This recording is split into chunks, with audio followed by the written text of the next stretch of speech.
Martins. Boa noite, Nordeste. Virando o calendário, né? Hoje é o 1º de setembro, sexta-feira. Estamos iniciando mais um Frente a Frente nesta sexta-feira de 2017. Participação da companheira Mônica Moraes e a sonoplastia de Aldi Júnior. São mais de 40 emissoras ligando o Nordeste do Litoral ao Sertão. A cabeça de rede é a Rádio Folha aqui no Recife. Quem gosta de política, fica aqui com a gente até às 19 horas. Editorial. Pelas redes sociais, para o mundo inteiro, o Max Mendes aqui nos auxiliando.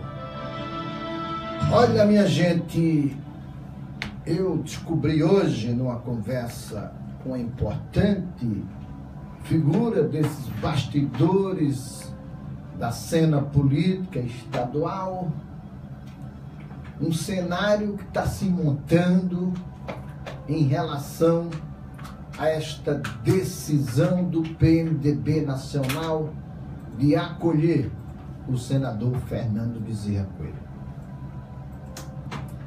É o seguinte, prestem atenção. Está sendo criado em Pernambuco uma oposição denominada G4, que é formada pelo PSDB, pelo DEM, que vai virar MUD, pelo PTB e o PMDB. Esses 4 partidos vão se juntar numa mesa de negociações e desse entendimento vai sair o candidato a governador para enfrentar Paulo Câmara, que disputa a reeleição.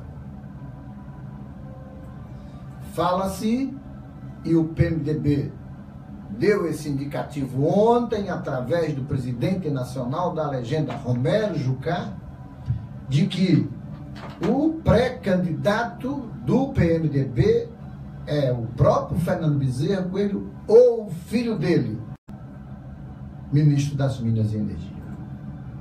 Mas eu conversei hoje com diversos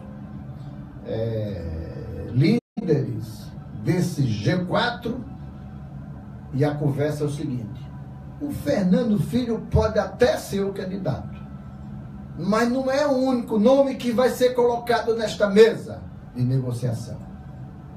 Cada partido tem um pré-candidato a governador. Se formam aí os 4 pré-candidatos que vão tentar uma negociação. É de se perguntar, com tanto cacique numa mesa, é provável o entendimento disso? Olha, a política é um jogo, é uma arte. Ela se consolida pelo diálogo, pelas negociações. Mas não vai ser tão fácil assim. Porque vamos supor, Armando Monteiro Neto, que já está em campanha, abrir para Fernando Filho. Mendonça Filho, que vem fazendo um bom trabalho na pasta da educação. Abrir também desse projeto dele que quer voltar a governador. Ele foi governador em mandato tampão quando Jaba deixou o governo. E para o Araújo, que é o ministro das cidades, de uma pasta importante. Mas o que é que se diz? Eles, nos bastidores, é que esse G4 está consolidado e não tem volta do PMDB para a base de Paulo Câmara. Nem também PSDB e DEM, que já estão afastados. Como Armando é oposição e esteve aliado ao PT em 2 eleições passadas, do bloco governista, conte-se aí o DEM e o PMDB. Aliás, PSDB também. DEM, PSDB e PTB. São esses 3 partidos novos da oposição que estão aliados agora ao bloco de oposição para tentar inviabilizar o projeto de reeleição do governador Paulo Câmara. Pode sair Armando, candidato a governador, com apoio do PMDB? Pode. Pode sair Fernando Filho? Pode. Pode ser Mendonça Filho governador? Pode. Como pode ser Bruno Araújo. Aqueles que sobrarem serão candidatos a senador e a chapa estará montada. Vamos supor que Armando seja o escolhido a governador, Mendonça Filho pode ser um dos candidatos a senador, com Fernando Filho candidato a senador também, e um deles que sobrar vai para vice. Está feita a montagem desse jogo de xadrez da oposição. Eu perguntei a esses interlocutores se havia alguma chance de isso dar errado. Eles me disseram o seguinte: já estamos fechados, já batemos o martelo e a conclusão é de que Paulo Câmara se prepare para enfrentar o G4. O candidato só saberemos depois. Ele conhece de política. Tá caindo, tá voltando. Já trocou o carro e ela continua caindo. Outro coisinha pra reconectar. Pra mim caiu e voltou. Eu vi pra reconectar. Tá reclamando. Dá pra notícia, eu vou também caiu. Deu uma queda e voltou. Notícias. O Ministério Público Federal pediu nesta sexta-feira a absolvição do ex-presidente Luiz Inácio Lula da Silva e do banqueiro André Esteves, numa ação na qual eles foram acusados de tentar comprar o silêncio do ex-diretor da Petrobras, Nestor Cerveró. O órgão entregou à Justiça Federal em Brasília as alegações finais na ação penal, na qual apresenta as conclusões com base nas provas e depoimentos realizados. O Ministério Público Federal diz não ter encontrado evidências de que Lula e André Esteves cometeram crime de obstrução de justiça. O ministro da Saúde, Ricardo Barros, foi citado em um dos depoimentos que o dono da construtora Valor prestou ao Ministério Público Federal. Eduardo Lopes afirmou que o ministro participou de uma venda de cargo no governo do Paraná. A colaboração precisa ser homologada pelo Supremo Tribunal Federal. O empresário Eduardo Lopes de Souza, investigado por fraudes em licitações na construção de escolas do Paraná, que chegam a 20 milhões, fechou um acordo de delação premiada. As suspeitas são apuradas pela Operação Quadro Negro. As informações foram divulgadas pela Folha de São Paulo nesta sexta-feira.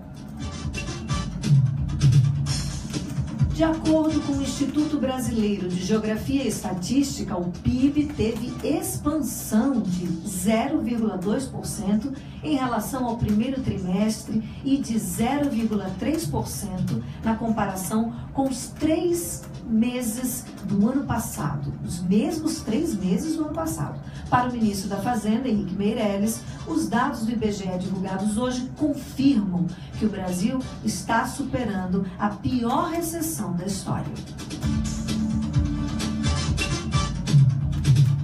O secretário da Previdência do Ministério da Fazenda, Marcelo Caetano, afirmou nesta sexta-feira, durante o fórum do jornal Estado de São Paulo, que existe possibilidade concreta de aprovação da reforma da Previdência ainda este ano, 2017.